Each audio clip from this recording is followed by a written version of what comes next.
My husband cheated on me and said I wasn't woman enough for him, and even my best friends defended him. My name is Rachel, I'm 31 years old, and I need to tell a story that completely changed my life. I know it might sound like one of those dramatic accounts you read on the internet, but I swear every word is true. Until just a few months ago, I was just an ordinary housewife in Portland, Oregon, married for 6 years to Brian, a sales manager at a tech company.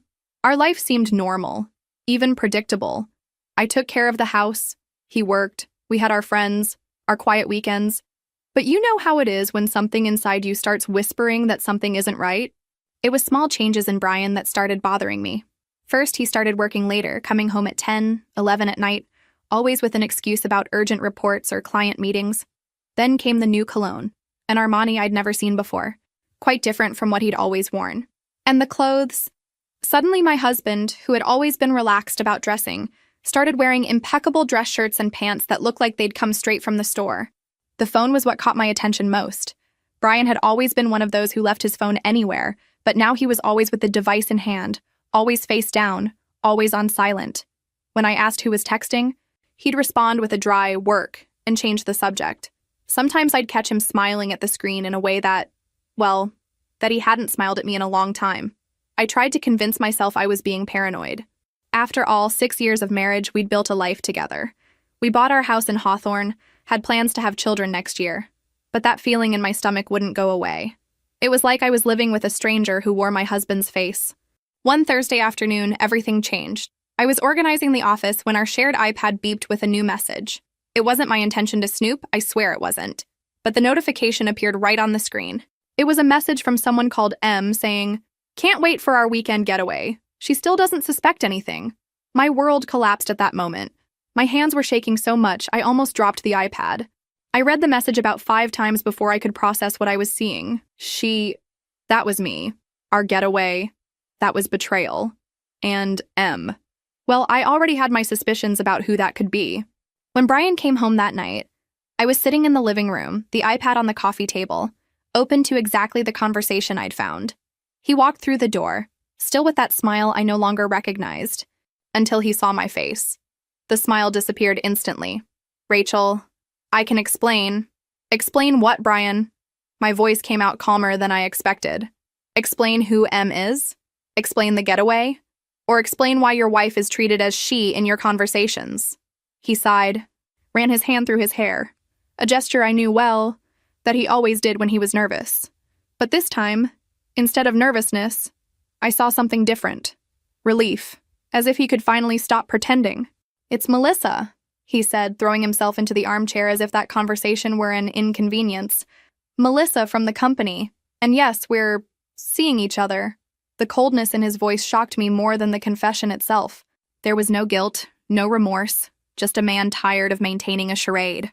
"How long?" I asked, still trying to maintain composure. 6 months, he replied, as if he were talking about the weather. "Look, Rachel, I didn't want you to find out like this, but maybe it's better. We both know this hasn't been working for a long time. 6 months. Half a year of my life living a lie." I remembered Melissa, his new supervisor. A 34-year-old woman, recently divorced, always impeccably dressed at company events. She was everything I wasn't. Successful, independent, sophisticated, and apparently also a homewrecker. "Why, Brian?" was all I could ask. And then came the blow that destroyed me more than the betrayal itself. He looked me in the eyes and said with a cruelty I never imagined he possessed, "Because I needed a real woman? Rachel, not an insecure, unambitious housewife. Melissa challenges me, inspires me. She has goals, has her own life. You only exist in relation to me, and that's suffocating." Those words hit me like a punch to the stomach. I'd always thought that taking care of our home, supporting his dreams, always being there for him was what a marriage should be. But there, in that moment, I realized that to him, I wasn't a partner. I was just a shadow, a convenience. The silence that followed was deafening. I could hear the tick-tock of the wall clock, the hum of the refrigerator in the kitchen, the distant noise of traffic outside. But inside me, everything was completely silent, as if my soul had left my body to protect itself from the pain. "You're right," I said finally, getting up from the armchair. "This hasn't been working for a long time." Brian seemed surprised by my calm. I think he expected tears, pleas, maybe even a fight. but I wasn't going to give him that satisfaction. That night, I called my sister Lisa, who lives across town. She came to pick me up without asking questions. And I left the house that had been mine for 5 years carrying only a suitcase with the essentials. I left Brian there, with his new life and his real woman. But this is just the first part of the story. Because what I didn't know at that moment was that my husband's betrayal would be just the beginning, and that the people I trusted most in the world were about to give me an even crueler lesson about who we really were to each other. The next day, I decided to call my best friends, Lauren and Nicole. The three of us had been inseparable since college. I was maid of honor at Lauren's wedding, and Nicole was my confidant in everything. If anyone could help me get through this, it would be them. I arranged to meet them at our favorite cafe, the Blue Star, in downtown Portland. I arrived first, chose our usual table in the corner, and ordered a chai latte, my usual drink when I needed comfort. When they arrived, I could see in their faces that something was different. It wasn't worry or compassion, it was discomfort. "Hi, Rachel," Lauren greeted me, but not with her usual warm hug. Nicole gave me a distant wave and sat across the table, as if she wanted to keep her distance. "Girls, you can't imagine what I went through yesterday," I began, hoping to find in them the support I so desperately needed. Brian was cheating on me, for 6 months, with Melissa from his company. What I expected was shock, indignation, words of support. What I received was a look between them, one of those looks that say more than 1,000 words. "Rachel," Nicole said, nervously stirring her coffee cup, We know." The world stopped again. "You know?" "No, since when?" "Since the beginning," Lauren replied, and for the first time in 15 years of friendship, she couldn't look me in the eyes. "I saw them together at the Italian restaurant near his company. That was in October. 5 months ago. They'd known for 5 months and hadn't told me anything. I felt like I'd taken a second blow, maybe even worse than the first. "And you decided, what? To leave me in ignorance?" My voice started to tremble, the composure I'd maintained until then beginning to crack. "It wasn't our place," Nicole said, but her voice sounded false even to her. "We didn't want to get involved in your marriage." "Get involved?" I almost screamed, making other people in the cafe look at our table. "You're my best friends. I would have told you." That's when Lauren dropped the bomb that completely destroyed me. "Look, Rachel, maybe it's better this way. Brian, he didn't seem happy for a long time. And Melissa, she's incredible. She has a brilliant career, is independent, sophisticated. Maybe he really deserves someone who can keep up with his pace." I couldn't believe what I was hearing. My best friend, the woman I considered a sister, was defending my cheating husband. "He deserves someone better?" I repeated, incredulous. "Are you serious? It's not that you're not a good person." Nicole tried to soften it, but only made it worse. "It's that you both wanted different things from life. He's ambitious, wants to grow, travel, and well, you've always been more homely, more traditional. Traditional, homely. As if those were dirty words, character flaws. As if the fact that I'd chosen to take care of our home, support his dreams, always be present, was something lesser. Something that made me less worthy of love and fidelity." "So you think I deserve to be cheated on?" I asked, tears finally starting to fall down my face. "Think I deserved to be deceived for months?" "That's not it," Lauren said, but her voice lacked conviction. "It's that maybe you two are better as friends. Brian always said you were more like a sister than a wife." That was the end. Not just of our meeting, but of 15 years of friendship. I got up from the table, grabbed my purse, and looked at the two women I thought knew me better than anyone. "You're both pathetic," I said, and for the first time in that conversation, my voice was firm. "Congratulations for choosing the side of the man who destroyed a marriage instead of the friend who was always on your side." I left the cafe without looking back. At that moment, I didn't just have a cheating husband. I had lost the 3 most important people in my life all at once. But what I didn't know was that this was just the beginning. Because Brian, Lauren and Nicole weren't going to be satisfied with just breaking me. They wanted to destroy me completely. And in the next few days, I would discover just how far people can go when they want to justify their own bad actions. When I returned to my sister Lisa's house that afternoon, I was devastated. It wasn't just the pain of betrayal or the loss of friendships. It was the feeling that I had lived an entire life based on lies, that the people I loved most in the world had never seen me as I really was. Lisa found me crying in the guest room that had become my temporary refuge. My sister had always been my opposite. Where I was conciliatory, she was direct. Where I avoided conflicts, She faced them head on. But at that moment, she simply sat beside me on the bed and hugged me. "Tell me everything," she said. And I told her. About Brian, about Melissa, about Lauren and Nicole, about how I was questioning every choice I'd made in recent years, every moment when I'd prioritized others' happiness over my own. "You know what makes me angriest?" I said to her. "It's not even the fact that he cheated on me. It's the way he talked to me, as if I were less. As if all these years when I supported his dreams, took care of the house, made his life my priority, were nothing." Lisa was silent for a moment before responding. "Rachel, you want to know what I think? I think you're stronger than any of them imagine, including yourself." At that moment, I couldn't see any strength in me. I felt like a ghost of the person I used to be. But Lisa's words planted a seed that, without my knowing, would start to grow in the coming days. The following Monday, I decided I needed to go back to work. I was an administrative assistant at a veterinary clinic, a job I loved, even if it wasn't exactly what one might call ambitious. I needed normalcy, routine, something to remind me of who I was besides being Brian's ex-wife. But when I arrived at work, I realized the news had spread. Conversations stopped when I passed. Pitying looks followed me through the hallways.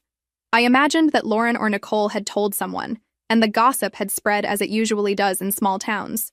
It was during lunch that I discovered the truth. My colleague Jessica approached me with a worried expression. "Rachel, did you see Brian's Facebook?" she asked hesitantly. I hadn't seen it.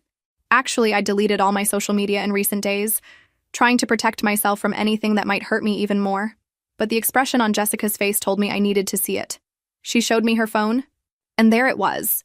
A long post from Brian, published on Sunday, that basically painted our separation as if it were my fault. He talked about how he'd tried to save the marriage, but that I was controlling and emotionally unstable. He said I suffocated him, and that he'd found happiness again with someone who understood him. The post had dozens of likes and comments, most from people I knew. And the comments were devastating. People I considered friends were agreeing with him, talking about how I'd always seemed clingy and how Brian deserved to be happy. I felt physically sick. It wasn't just the public humiliation. It was the realization that Brian had managed to control the narrative of our separation, turning me into the villain of the story while he was the misunderstood hero. But the worst was yet to come. Because when I got home that night, I found Lisa waiting for me with an expression I'd never seen on her face. It was a mixture of anger and something that looked like planning. "We need to talk," she said, pulling me into the kitchen. "Because I just found out some things about your dear ex-husband and his new girlfriend that you need to know." I sat at the kitchen table, prepared for another devastating revelation. But what Lisa told me that night would change everything. She'd received a call from a former co-worker, someone who worked at the same company as Brian. "What Brian and Melissa did to you isn't new," Lisa said, her eyes shining with a rage I rarely saw in her. "They've done this before, at least twice that this person knows of." Apparently, Melissa had a pattern. She targeted married men in the company, especially those in positions that could benefit her career. And Brian? Well, Brian wasn't exactly the victim of love he painted himself as on social media. "There's more," Lisa continued. "This person wants to talk to you. Said she has information that could help you. But Rachel," she held my hand, "she also said you need to be careful, that the situation might be more dangerous than it seems." Dangerous. That word echoed in my mind. Until then, I'd thought of the situation as painful, humiliating, devastating. But dangerous? What else was beneath that seemingly simple betrayal? "She wants to meet you tomorrow," Lisa said. "Public place, during lunch. Said her name is Amanda and that she has something very important to tell you." I stayed awake all night, thinking.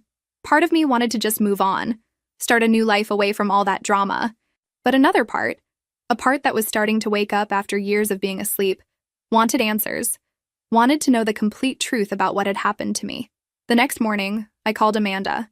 Her voice sounded nervous, almost whispering as if she were afraid of being heard. "Rachel, I know you don't know me, but I worked with Brian and Melissa for 2 years, and I saw what they did to you, what they did to other people." "Other people?" I asked. "Meet me today at Pearl District Cafe at noon. There are things you need to know. But Rachel," she paused, "be careful who you trust. This situation goes far beyond a simple marital betrayal." When I hung up, I felt something I hadn't felt in a long time: curiosity. It wasn't just about what Amanda had to tell me. It was about myself, about who I could be when I stopped seeing myself through others' eyes. While getting ready for the meeting, I looked in the mirror and saw not the insecure and unambitious woman Brian had described, but someone who was starting to awaken. Someone who maybe, just maybe, was much stronger than anyone imagined. The walk to Pearl District Cafe was different from any I'd ever taken. Each step seemed to take me not just to a meeting with a stranger, but toward a version of myself I didn't know. For the first time in months, I wasn't running from something. I was walking toward answers. Amanda was waiting for me at a table in the back of the cafe, and I recognized her immediately. She was one of the few people from Brian's company who had always been kind to me at social events. A woman in her 40s, brown hair tied in a bun, discreet framed glasses. She looked nervous, constantly glancing at the door. "Rachel," she stood up when she saw me. "Thank you for coming. I know this must be strange for you." We sat down and she ordered a black coffee, her hands trembling slightly. I ordered my usual chai latte, trying to maintain some normalcy in a situation that was becoming increasingly surreal. "Amanda, what do you have to tell me?" I asked directly. She took a deep breath and began. "What happened to you wasn't an accident, Rachel. It was calculated. Melissa has a pattern, a method. She studies the married men in the company, identifies those who can help her career, and then she seduces them." "But why specifically married men?" I asked. "Because married men are more vulnerable to emotional blackmail," Amanda explained. "They have more to lose. And when the relationship inevitably explodes, they're desperate to justify their actions. That's when she gets what she wants." Amanda opened a folder she'd brought with her. "In the last 2 years, I've documented everything. Sarah Martinez, who worked in the marketing department, Melissa destroyed her marriage the same way. Jennifer Walsh, from accounting, same thing. In both cases, the husbands were promoted soon after starting relationships with Melissa." I looked at the documents she was showing me. They were emails, text messages, photos, a clear pattern of manipulation and destruction. "But why are you telling me this?" I asked. "Why do you care?" Amanda was silent for a moment, stirring her coffee. "Because Sarah Martinez was my best friend. I saw what that did to her. She left town, lost custody of her children, went into depression, and I did nothing to help her." "And Brian?" I asked, though part of me already knew the answer. "Brian isn't an innocent victim," Amanda said, her voice becoming firmer. "He's an accomplice. He helps Melissa spy on the wives, find vulnerabilities. They work together to destroy marriages and then build narratives that justify their actions." I felt anger growing inside me, but it was different from the desperate pain I'd felt in recent days. It was a cold, calculated anger. "There's more," Amanda continued. "The company isn't just their playground. The director's husband, Patricia Williams, is involved. There are suspicions he receives bribes to turn a blind eye to Melissa's behavior. And if that's true, it's a crime," I completed. "Exactly. And Rachel, I think you could be the key to exposing all of this. But you need to be careful. These people are dangerous when they feel cornered." When I left the cafe that afternoon, I was no longer the same person who had entered. I had information, I had evidence, and for the first time in a long time, I had a purpose. It wasn't about revenge, it was about justice. It was about preventing other women from going through what I had gone through. But first, I needed a plan. And I needed allies. Because if Amanda was right about the danger, I couldn't do this alone. That night, I called my sister Lisa and told her everything. She was silent for a long moment before responding. "Rachel, are you sure you want to get involved in this? You could just move on, start over somewhere else." "I could," I said, "but then other women will suffer what I suffered, and I can't live with that. So what do you want to do?" For the first time in weeks, I smiled. "I want them to destroy themselves, and I think I know exactly how to make that happen." The next morning, I woke up with a strange feeling. For the first time since discovering the betrayal, I didn't feel like a victim. I felt like someone who had a mission. The phone call that would change everything came right after breakfast. "Hello, Rachel?" The voice on the other end of the line was feminine, sophisticated, with a slight accent I couldn't identify. "My name is Patricia Williams.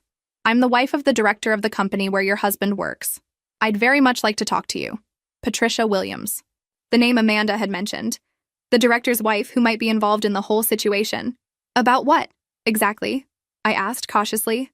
"About Melissa Richardson and her pattern of behavior in the company. About how she and some employees have been destroying families and careers. And about how we can, together, put an end to this." The conversation lasted only a few minutes. But when I hung up, I knew my life had changed once again. Patricia wanted to meet me that same afternoon, at a discreet restaurant outside the city. She said she had evidence, documents, and a plan. But Rachel, she said before hanging up, you need to know that once we go down this path, there's no turning back. Are you prepared for that? I looked at my reflection in Lisa's kitchen window. The woman looking back at me was no longer the insecure housewife Brian had described. She was someone I was just beginning to know. Yes, I said, I'm prepared. The restaurant Patricia chose was in Lake Oswego, a small town about 20 minutes from Portland. It was an elegant, discreet place, frequented mainly by businessmen and professionals who value privacy.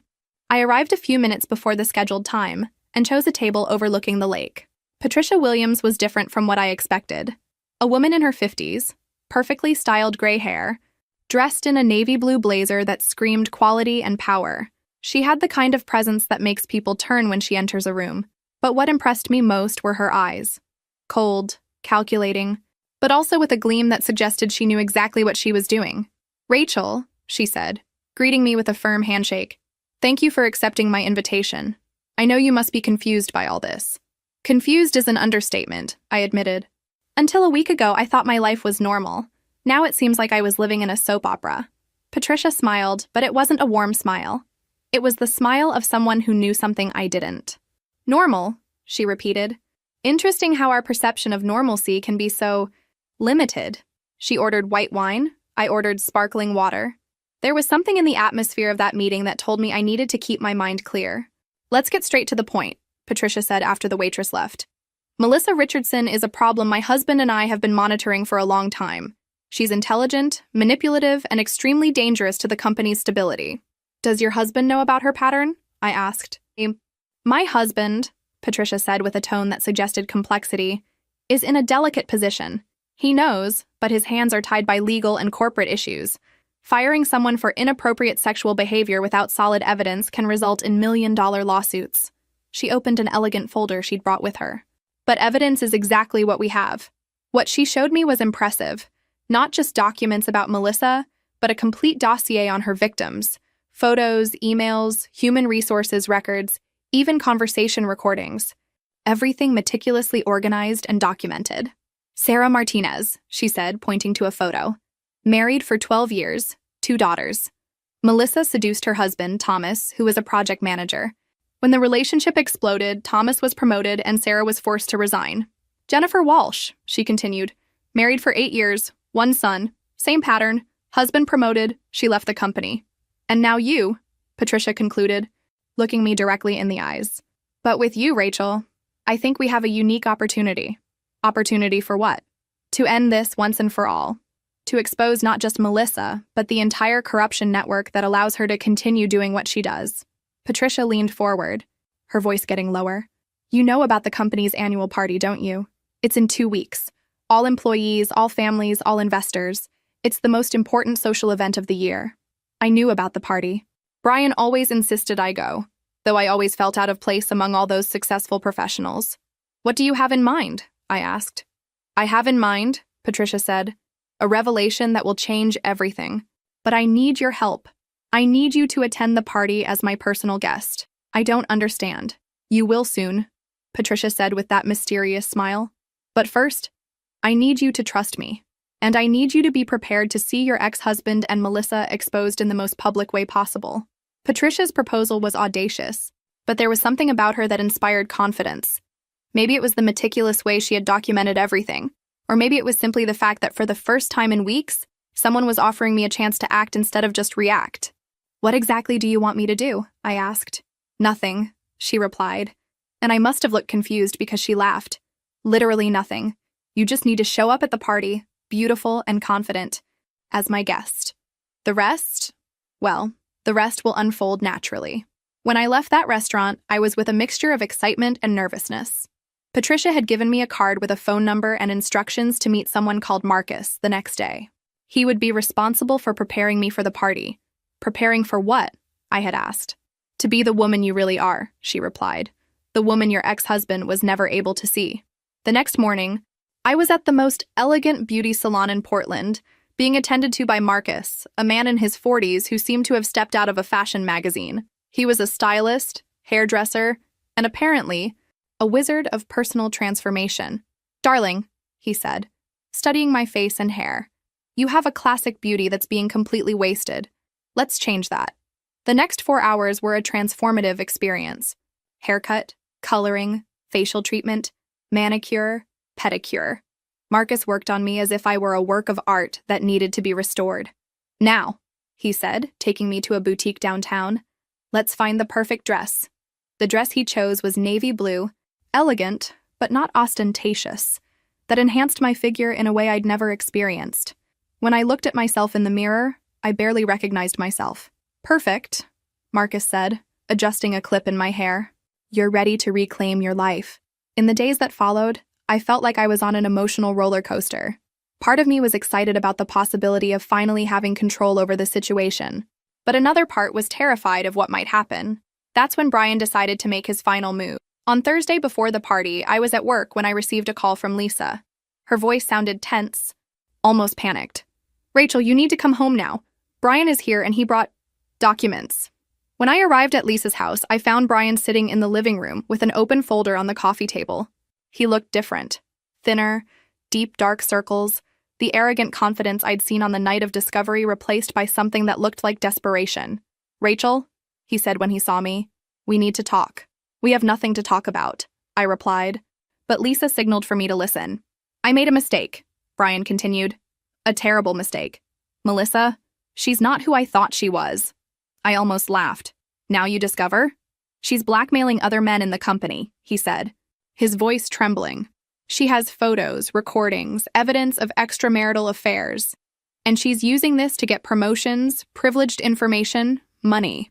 And you're telling me this why? Brian looked at me with an expression I'd never seen before. It was fear. Because she has evidence against me too. Things that could destroy me professionally. And she said the only way I can get out of this is if I get evidence against you. Evidence against me? I asked, incredulous. Evidence of what? Anything, he said, running his hand through his hair. Mental instability, erratic behavior, anything she can use to discredit you in case you try to expose her. That's when I understood. Melissa wasn't just a homewrecker. She was a professional manipulator who had built a blackmail network within the company, and now she was feeling threatened. She knows about Amanda, Brian continued. She knows you talked to her, and she knows about Patricia Williams. My blood froze.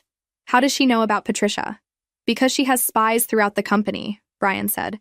Assistants, secretaries, cleaning staff, she knows everything that happens. I looked at the documents he had brought. They were photocopies of emails, text messages, medical reports. Melissa had built a dossier on me, documenting every aspect of my life that could be used against me. She wants me to sign this, Brian said, pushing a document toward me. It's a sworn statement saying you're emotionally unstable, that our marriage ended because of your erratic behavior. And are you going to sign it? I asked. Brian was silent for a long moment. I don't know. She said if I don't sign, she'll release photos of both of us that could end my career. I understood everything at that moment. Brian hadn't come back to me out of love or remorse. He'd come back because he was desperate, because Melissa had become a threat to him too. You know what's funny? I said, standing up. You came here thinking I'd be desperate, that I'd beg you not to sign those papers. But you know what I feel? Relief. Relief? Brian seemed confused. Relief to finally see who you really are. Relief to know I didn't lose a man of character. I lost a coward who would rather destroy his ex-wife than face the consequences of his own choices. I took the documents and threw them back at him. Sign whatever you want, Brian. Do whatever Melissa tells you, because when all this is over, you'll discover you chose the wrong side. When Brian left the house, I immediately called Patricia. She answered on the first ring, as if she were expecting my call. She knows, I said without preamble. Melissa knows about our plan. I know, Patricia replied calmly. Actually, I was counting on it. What do you mean? Rachel? Dear, did you really think someone like Melissa got where she is without being extremely careful? Of course she has spies. Of course she knows about our movements. This is part of the plan. I was confused. I don't understand. You'll understand at the party, Patricia said. Trust me, everything is going exactly as it should. On the night of the party, I was more nervous than I'd ever been in my life. The event was at Portland's most elegant hotel, a ballroom with crystal chandeliers and a view of the river. I arrived as agreed, as Patricia Williams's guest. When I entered the ballroom, I could feel the stares. They weren't the pitying looks I'd received in recent weeks, but something different. Admiration, maybe. Or curiosity about who was that elegant woman who had arrived with the director's wife. Patricia found me at the entrance, stunning in a black dress. "You look perfect," she said, offering me her arm. "Ready for the show?" As we walked through the ballroom, I saw Brian across the room. He was with Melissa, who wore a red dress that seemed to have cost more than my car. When our eyes met, I saw shock in his. He clearly didn't expect to see me there, much less looking that way. "Now," Patricia whispered in my ear, "just watch." What happened next was like watching a movie. Patricia took me to meet various people: investors, executives, employees' wives. Each introduction was carefully orchestrated. Each conversation had a purpose I was just beginning to understand. "This is Rachel," Patricia would say, "an incredible woman who recently freed herself from a toxic relationship. She has a fascinating story about corporate manipulation that you need to hear." And then, without me realizing how, I was telling my story. Not as a victim, but as a survivor. People listened, asked questions, showed genuine indignation at what had happened to me. It was during one of these conversations that I saw Amanda approaching. She was nervous, but determined. "Excuse me for interrupting," she said, "but I think it's time." Amanda went to the small stage where speeches were normally made. She asked for attention at the microphone, and gradually the ballroom fell silent. "Good evening," she began, her voice trembling slightly. "My name is Amanda Foster, and I've worked in our company's human resources department for 5 years. Tonight, I need to talk about something that may be uncomfortable, but is necessary." I could see Melissa across the ballroom, her face pale, Brian beside her looking like he wanted to disappear. "In the last 2 years," Amanda continued, "I've documented a pattern of behavior that goes against everything our company represents. A pattern of manipulation, blackmail, and family destruction." She began projecting documents on the screen behind her. Emails, text messages, photos, everything she had shown me, and much more. "Melissa Richardson," she said, and I could see Melissa trying to move toward the exit, but being blocked by security, developed a sexual blackmail system within our company. She seduces married men, documents the relationships, and then uses this information to get promotions, privileged information, and money. The ballroom was in complete silence. You could hear a pin drop. "Sarah Martinez, Jennifer Walsh, and most recently, Rachel Coleman," Amanda continued, "were victims of this system. Their families were destroyed not by chance, but by a calculated plan." That's when Patricia took the stage. "Thank you, Amanda. And now, I'd like to present some additional evidence we obtained in recent weeks." What followed was devastating. Patricia had recordings of conversations between Melissa and other employees, evidence of bribes paid to cover up her behavior, even transcripts of threats made against the victims. "And finally," Patricia said, "I'd like to present evidence that this behavior was not only tolerated, but facilitated by certain people in leadership positions." The screen showed a series of emails between Melissa and the company director, Patricia's husband.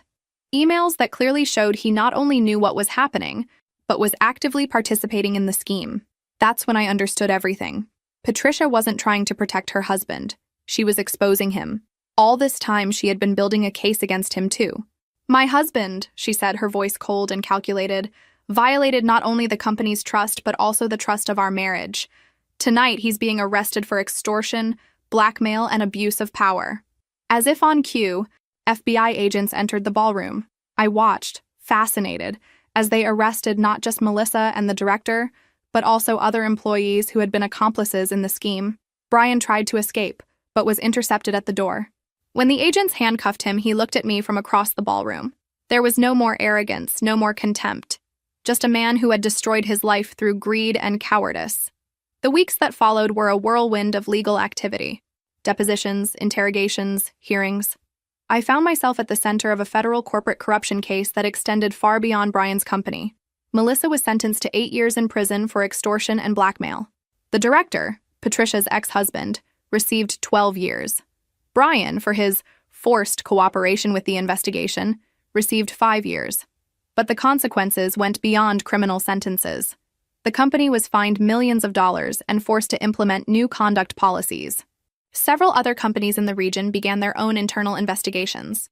Lauren and Nicole, my former best friends, became social pariahs when it was discovered they had helped spread lies about me. They tried to contact me several times, but I never responded. Some betrayals are unforgivable. 6 months after the party, I was sitting in the cafe where it all began, but this time I wasn't alone. Patricia had become a true friend, and Amanda had become my partner in a new consulting company that helped women navigate corporate harassment situations. "You know what's funny?" I said to Patricia, stirring my chai latte. "Brian always said I had no ambition, that I was just a housewife without goals. He never imagined I'd be responsible for bringing down a federal corruption scheme." Patricia laughed. "Men like Brian can never see beyond their own limitations. He underestimated you because he needed to believe you were lesser than him. And now? Now you're free to be who you really are. And who you are, Rachel, is extraordinary. Today, 2 years later, I have my own consulting company, a new house, bought with my own money, and a life that is genuinely mine. I never married again, but I also never felt alone again. Sometimes I pass by the old building of the company where Brian worked. It was closed, a for rent sign on the facade. It's a constant reminder that people who build their lives on lies and manipulation eventually see everything crumble. Brian wrote to me from prison a few times. Letters asking for forgiveness, explaining how he was manipulated by Melissa, how he never wanted to hurt me. I never responded. Not because I hold grudges, but because I understood that some people simply don't deserve a place in our lives. Melissa also tried to contact me through lawyers, offering information about other cases in exchange for a support letter for sentence reduction. I refused. Justice is not something you negotiate. Lauren and Nicole left town. I heard they moved to Seattle, where no one knows their story. I hope they learned something from all this, but honestly, it's no longer my problem. The consulting company Patricia and I founded is called Phoenix Rising, and we help women in situations similar to mine. We don't offer revenge. We offer empowerment. We teach women to document evidence, recognize manipulation patterns, rebuild their lives after betrayals. Amanda continues working with us, now as our corporate investigations specialist. She became one of the most important people in my life, proof that sometimes the best friends are those who appear when you need them most. Patricia officially divorced her ex-husband and moved to an elegant house on the Oregon coast. She's writing a book about her experience, and I'm helping with the research. We discovered we were more alike than we imagined, two women who were underestimated by men who thought they knew us. As for my sister Lisa, she continues being my rock. She always says she was proud of how I handled the whole situation, but the truth is, I couldn't have done anything without her support. My life today is different from everything I imagined when I was married to Brian. It's more challenging, more uncertain, but also more authentic. I wake up every morning knowing I'm living according to my own values, not trying to be the person someone wants me to be. Sometimes I wonder what would have happened if I'd never found that message on the iPad, if I would have continued living in that charade, happy in my ignorance. But then I remember the other women who were victims of the same scheme, and I know discovering the truth was the best thing that could have happened. Brian's betrayal taught me we can survive anything. My friend's betrayal taught me that some people only value us when they need us. But the whole experience taught me something much more important, that the only person who can define my worth is myself. Today, when someone asks me about my story, I don't talk about revenge or how I destroyed the people who hurt me. I talk about how I discovered my own strength, how I learned that being underestimated can be an advantage, how the best revenge is simply living well. Brian was right about one thing. I wasn't woman enough for him, but not because I was insufficient, because he was never man enough for me. It took a devastating betrayal for me to realize this, but better late than never. And if you're reading this, going through something similar, I want you to know. You're stronger than you imagine. You're more valuable than any person who treats you badly can see. And sometimes, the end of one story is just the beginning of a much better one. Life taught me that people like Brian, Melissa, Lauren, and Nicole exist everywhere. They're experts at finding our insecurities and using them against us. But it also taught me that when we stop trying to prove our worth to people who will never value us, we discover a power we didn't even know existed. 2 years later, I can say with certainty, I'm happier alone than I ever was trying to be enough for someone who didn't deserve my dedication. And that, perhaps, is the greatest lesson of all. Today, when I look back, I don't feel anger or sadness. I feel gratitude, because that betrayal freed me from a life that was never really mine, and it gave me the chance to build a life that is genuinely, completely mine. And in the end, that's the best revenge of all, being genuinely happy. My husband brings women home every night, but this time he gave me an unexpected gift. A lie that left me speechless to make me jealous. My husband brings a different woman home every night. He spends the night with her and, in the morning, orders his men to get rid of her. This morning was no different. I stood outside Enrique's room, listening to the sounds escaping through the cracks of the door, and bitterly smiled. For me, this was nothing new, but I still felt a pang of sadness about the situation. When I came back to my senses, his bedroom door suddenly opened. Enrique stared at me intently. I immediately looked away and kept walking. Before I could get too far, I heard his voice ordering the men to take away the woman he had spent the night with. I let out a soft chuckle as I walked down the stairs. Yes, hearing that was already part of my routine. After all, he is a ruthless mafia boss, and I, Mariana Oliveira, am his wife. In the kitchen, I sat down to eat. The maid was ready to serve me, and the armed men roamed the house, a constant reminder of who he was. Mariana, get ready. Enrique's voice caught my attention. I turned and saw him approaching my seat. For what? I asked lazily. He sat in the chair next to me and started eating. Today is my parents' birthday. They're throwing a costume party and want us to attend, he said emotionlessly while continuing to eat alone. I nodded and followed him in silence, as we always did when we were together. Even though we were married, we acted like complete strangers. I'll bring your dress later, he said, looking at me while wiping his mouth. I nodded mechanically and took a sip of water. He was about to get up when I decided to speak, lazily leaning back in the chair. Are we going to pretend to be a happy couple again? I asked sarcastically. He didn't answer. He simply left at 11 and left me alone in the kitchen. I faked a smile and shook my head. I wish there were always parties, I murmured to myself, thinking that those were the only moments when he seemed kind to me. The party was as extravagant as expected. I walked down the stairs confidently, wearing an elegant gold halter-neck dress and silver heels. Downstairs, Enrique was waiting for me, staring at me so intensely that if I didn't know him better, I would have thought he was enchanted. When I finally stood in front of him, I cleared my throat. Shall we? I asked, but he grabbed my arm. I shivered. He pulled me closer, and I held my breath. What is he doing? I thought. Then I felt something cold against my chest. A necklace. I blinked several times, incredulous, looking at him. Enrique took a step back with a neutral expression.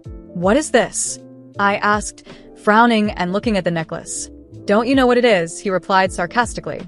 My nervousness slowly faded. I rolled my eyes and looked back at the necklace. Despite the countless thoughts running through my mind, I simply said, thank you. It was just a simple diamond necklace, but it meant a lot to me. It was the first gift he had given me in all our years of marriage. Normally, he would just transfer money to my account and let me buy whatever I wanted. Don't overthink it, he said coldly. It's just to keep up appearances. Let's go. Hearing his words, the smile I had just managed to form quickly disappeared. I watched him leave the mansion. I bitterly smiled and looked up, holding back my tears. After gathering my thoughts, I followed him to the car. We both stared out the window, ignoring each other. Don't stray from me when we arrive, he said coldly, still looking out the window. All right, I replied immediately, leaning back in the seat. A few minutes later, we arrived at the venue. Before getting out of the car, I put on a golden mask that covered only half of my face. Enrique also put on his mask and we walked in together. His right hand was possessively around my waist, as if he wanted to show everyone that I belonged to him. Even with our faces partially hidden, we attracted everyone's attention. His parents welcomed us warmly, especially his mother, who quickly came to greet me. Daughter, she exclaimed cheerfully, kissing my cheek, not even noticing Enrique by my side. Happy birthday, I said softly, returning the smile. Thank you. You look so beautiful, no wonder everyone is staring at you, his mother joked. Upon hearing that, Enrique's hand on my waist tightened, but he said nothing. When we sat down, his father's question nearly made me choke. When can we expect a grandchild? He asked. I coughed awkwardly, and Enrique quickly poured me some water and gently rubbed my back. Are you all right, dear? His mother asked, concerned. I tried to smile. I'm fine, I replied, sitting up straight. You're scaring the kids, Javier, Enrique's mother told his father. Enrique and I exchanged glances. I didn't know how he was feeling, but I could sense he was watching me the entire time, even though I avoided looking at him. You've been married for over 2 years. It's about time you gave us a grandchild, his father joked. I blushed at the comment, unsure of how to respond. Next month, Enrique suddenly said in a firm voice. I turned my head toward him, stunned. Before I could process his words, he leaned in and kissed me. My heart started pounding wildly. There was no sun that morning. The sky over Madrid was covered with thick clouds, as if the universe sensed the approaching storm. From the kitchen, I heard firm footsteps coming down the stairs. I knew exactly who it was, of course. Enrique moved through the house like a king in a medieval castle. And in some ways, he was. But I was not his queen, at least not in the traditional sense. I was a decoration, a trophy in his endless game of power. While I quietly ate breakfast, I felt his presence behind me. He didn't bother to greet me. He simply poured himself some coffee and sat across from me. His gaze was cold, calculating as always. The silence between us wasn't uncomfortable. It was routine. After all, we had been married for 2 years, but we treated each other like complete strangers. "There's another dinner tonight," he finally said, breaking the silence. "With whom?" I asked, pretending not to care while stirring my spoon. "With the governor and some investors." "Do what you do best. Smile and stay quiet," he replied without looking at me. His indifference irritated me, but it no longer hurt as it once did. I had learned to hide my emotions behind a mask of apathy. However, something in his tone made me look up. There was a shadow in his eyes, a flicker of impatience that wasn't usual for him.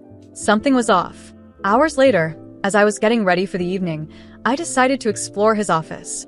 It was a place I rarely dared to enter, but something inside me pushed me to do it. Enrique had always been meticulous, but in his rush, he had left some documents scattered across his desk. My eyes landed on an envelope stained with coffee drops. I carefully opened it, and my heart stopped as I read its contents. It was a letter addressed to one of his trusted men, ordering my elimination. My hands trembled as I held the paper, but my mind remained cold. This wasn't just a murder order. It was a carefully crafted plan to make it look like an accident. Enrique planned to get rid of me after the dinner. I carefully closed the envelope and left the office before anyone could see me. In my room, as I slipped into the red dress he had chosen for me. I finished adjusting the red dress in front of the mirror, my hands still trembling slightly. The fabric hugged my body perfectly, as if it had been tailor-made for this occasion. And maybe it had been. Enrique was always meticulous about appearances, but now I knew that this attention to detail was part of something much bigger, something deadly. I stared at my reflection, trying to recognize the woman looking back at me. Her eyes were empty, but there was a spark I hadn't seen in years. Anger, frustration, a nearly primal will to survive. I calmly descended the stairs, feeling the weight of the necklace Enrique had given me days before. A rare gift, supposedly to maintain appearances. How ironic. Now I understood. He was preparing me to be displayed one last time before being discarded like another piece in his cruel game. Enrique was waiting for me in the foyer, impeccable in his suit. When he saw me, he gave me a cold smile. "You look stunning," he whispered with venom. "Thank you," I murmured, controlling the tremble in my voice. He offered me his arm, and I took it, feeling the coldness of his skin. We walked to the car in silence. On the way to the dinner with the governor and the investors, I stared into the night through the window.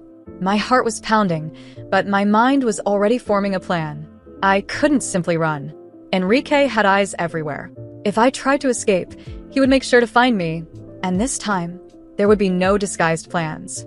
It would be quick and brutal. The solution had to be different. We arrived at the luxurious restaurant, with guards strategically placed. Enrique got out first and, with a rehearsed gesture, opened the door for me. I smiled. A fake smile, but enough to play the role he expected from me. Inside the hall, everything was perfect. Soft lights, the sound of glasses clinking, muffled conversations. I saw the governor and several businessmen Enrique wanted to impress. He placed his hand possessively on the small of my back and guided me to the table, as if we were a happy couple. My eyes scanned the room. Guards. Attentive waiters.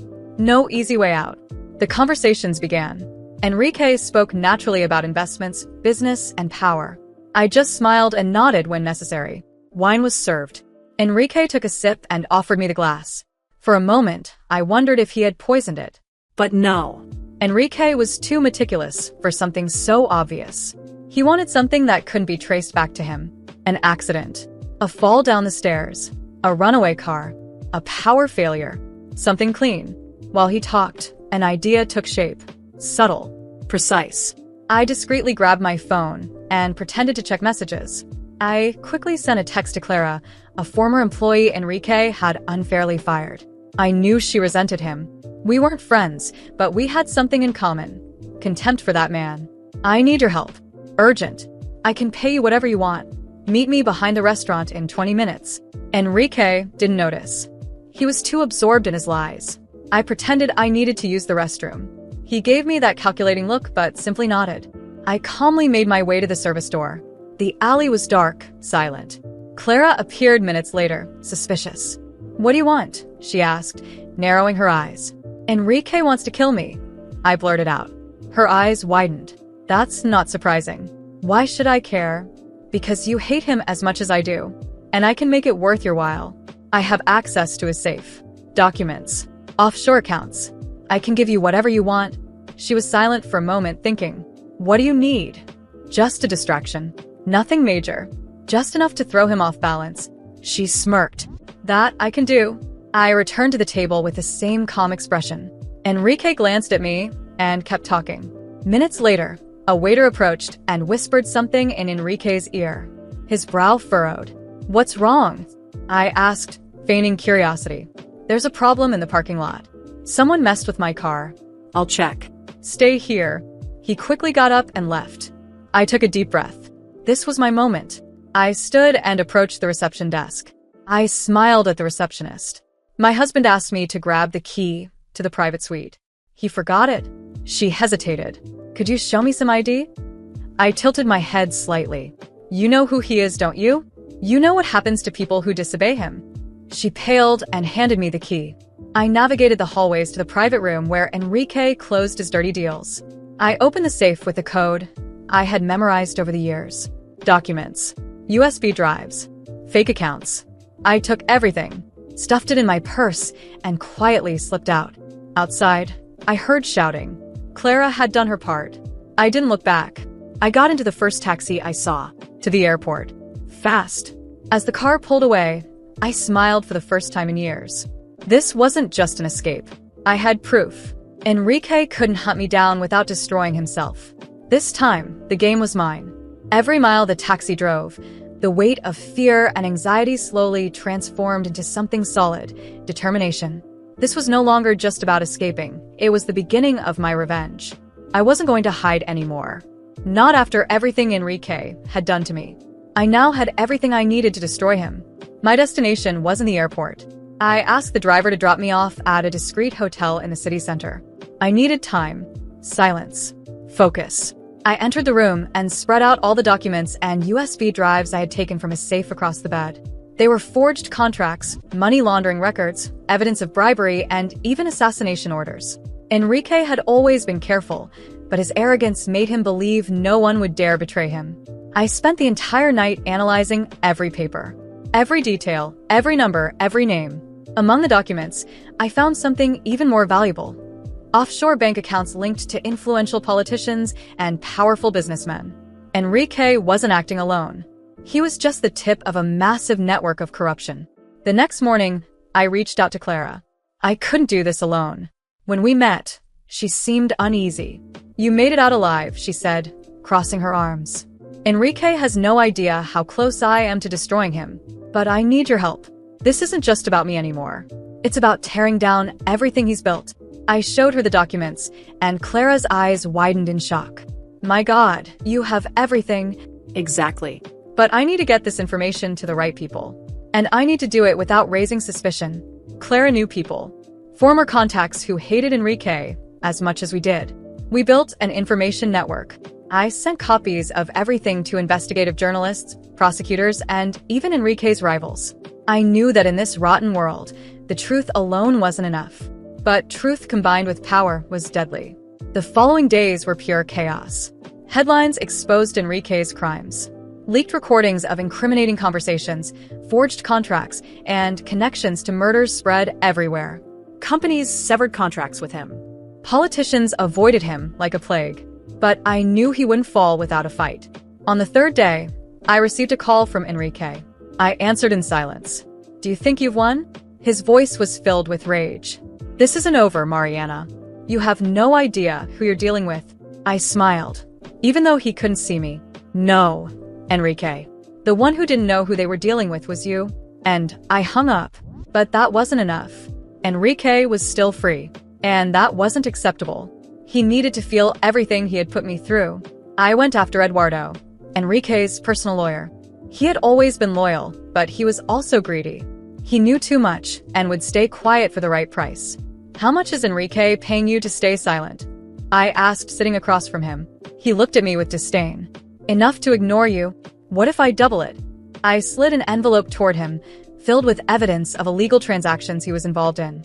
Eduardo paled. Either you help me or you fall with him. He gave in. With Eduardo's help, we froze Enrique's accounts, blocked his assets, and triggered hidden debts with old partners. His empire started to crumble, piece by piece. But the final blow was still missing. I discovered where Enrique was hiding, in an isolated mansion, surrounded by security. I knew I couldn't confront him directly, but he was alone, without allies. That's when I did the unthinkable. I contacted Vargas, one of Enrique's oldest rivals. A man just as ruthless as Enrique, but smart enough to recognize an opportunity. I want to hand Enrique over to you. With evidence. Everything. Vargas didn't refuse. Their war was old, and Enrique was now vulnerable. That same week, Enrique was captured by Vargas's men and handed over to the authorities, not out of honor, but because Vargas wanted to erase any connection to him. Enrique was arrested, charged with money laundering, murder, and organized crime. At his trial, I saw him in handcuffs, worn down. The eyes that once intimidated me were now empty. For the first time, he wasn't in control. He was sentenced to life in prison. All his allies were either arrested or fled the country. Clara opened her own cybersecurity company. With my financial support, she became a leader in the industry. Eduardo vanished. After doing his part, I never heard from him again. I imagine he went into hiding before someone decided to silence him. And me? I invested part of the recovered money in foundations supporting women who, like me, had lived under the shadow of dangerous men. I rebuilt my life far from that past. Today, I wake up in peace, without fear, without shadows. Enrique rots in a cell, powerless, penniless, and alone. I rebuilt everything. And most importantly, I won.